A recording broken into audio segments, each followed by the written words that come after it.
Hello there. Let's get started with our recommended daily activity exercise series. This one's going to be total body and it'll be done here in about 10 minutes if we go nice and efficiently. Take your time, work into the repetitions. We'll have about 45 seconds to a minute of each exercise, so ease into it and challenge yourself at the end of the set. I'll count it down and my wife Risa will demo for us and take you through the series. So let's get started with a balance training exercise. This one's pretty tough. It's going to be a little bit more focused on lower body, but we're going to get the whole body involved. This is a single leg hinge or single leg RDL. We're going to leave our shoulders up at a T. Just going to give you the side angle so you can see the nice straight lines. Go ahead and show them a couple of the easier version, the tap back here. So you can tap back in a hinge where you're essentially planting that one side as a balance side. Go ahead and then progress into your fuller version. Or you can remove some of the stability. Me being here in front of her is not going to make it easy for her. And you take that foot up higher depending on your range of motion. She has a softly bent knee on this side. She's hinging from the hip, trying to keep her shoulders and hips square to the ground. And there she's getting much better control. That's exactly what I want through the set here. We have about 10 seconds more. She'll slowly progress into the deeper ranges of motion. And if she needs to regress, if she feels like she's done too much, she can step back into that more simplified version where she's stabilizing the back and stabilizing the front. Give them a couple more of the bigger versions, the more advanced versions of the stability challenge. Keys here are trying to keep your hips square and your toes pointed down. It's not easy. A lot of shoulders involved here too. Go ahead and rest. So that's your kinetic chain balance all the way up. We're going to go side B. You ready? Same thing.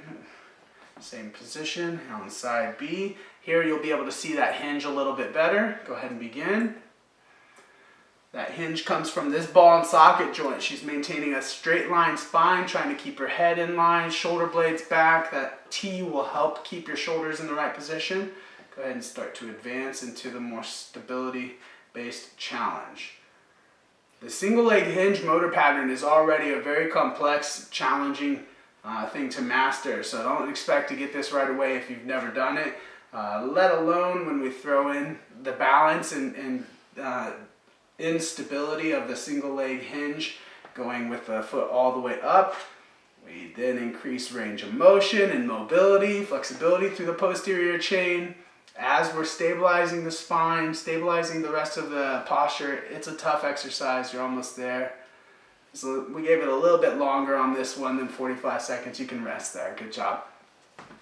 The hacky sack series is we'll go through this throughout the Neuromotor exercise program, as well as our walking program, and then it's going to come in here in your daily activity to get the blood flowing a little bit more. Hacky sack, what we're going to do, this is our second version of the hacky sack, is an opposite foot touch behind you with the hand coming back to tap the heel. Go ahead, this is basically a hamstring curl and some rotation of the hip. We've got 60 seconds here straight. Take your time to get your balance and stability as you first begin, and then I'll have Risa kind of pick up her pace in a marching type of manner.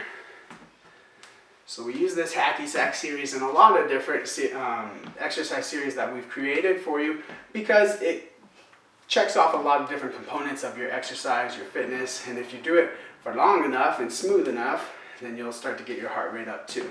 Try to minimize that pause. So let's just go step side to side now. Good. So that's how you would progress. You start really slow and stable, and then you get your pace up, your rhythm up here, and begin to push a little bit more of the cardio.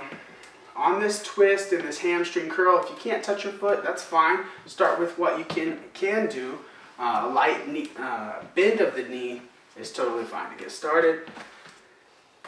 Show them from the side here, face the door.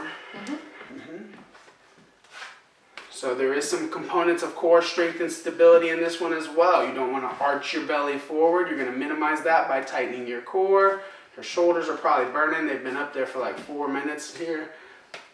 Hacky sack version 2. Good job. You can rest there. The next one, another major challenge for our shoulders, but we're combining the lower body into this to make it even more challenging. It's the Y position, but what we're going to do is we're going to squat and Y at the same time. So we're going to have you start hands out, you'll sit back, opening those knees into a good straight line squat through the hips, knees, and ankles, and you'll bring your hands up into a Y position at the bottom. So we also know this is the overhead squat. It's a very challenging position. Let's begin, overhead squat, or the squat with Y hold. Now Raisa's got pretty good mobility enough that she can drop her hips down really far and keep her foot flat, but it's also pulling her chest really far to the ground. So I might have her, let's face the door here as well, go ahead and continue. I might have her limit her depth a little bit more. So I want your eyes to stay up and stop right there at your Y, good.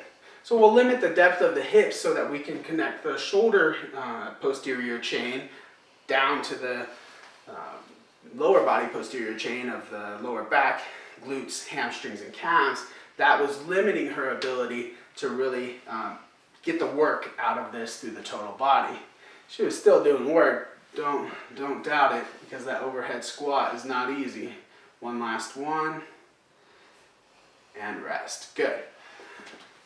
We're going to bring in a chair at this point to go into a big, important stretch, especially for the purposes of making sure that Raisa's mobility improves in that overhead squat. We're going to work on stretching out her hip flexors here. So she's going to take a single leg stance in this exercise. So we'll have her stabilize here because it's more of a stretching based exercise rather than a balanced one. She'll put her foot back on the chair. Go ahead and start with your left foot up on the chair.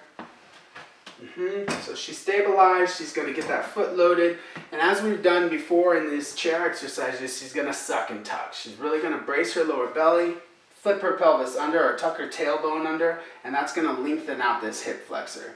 From there, she's going to bring her opposite or same side hand across, rotating away from that thigh and reaching across her body. So now she's getting a little bit of a cross-body rotation with this quadricep stretch, and she's just holding that for another 20 seconds or so, and then we'll switch sides. Gotta breathe with this. As you're in this position, if you're just standing there, it's only gonna be a balance challenge, but if you're sucking and tucking and you're mindfully engaging those hip muscles here and pushing into the stretch, and then controlling your breath with the rotation, it'll be a significant stretch through your hips. Let's go ahead and switch there. You do have to put that mindful effort into it though.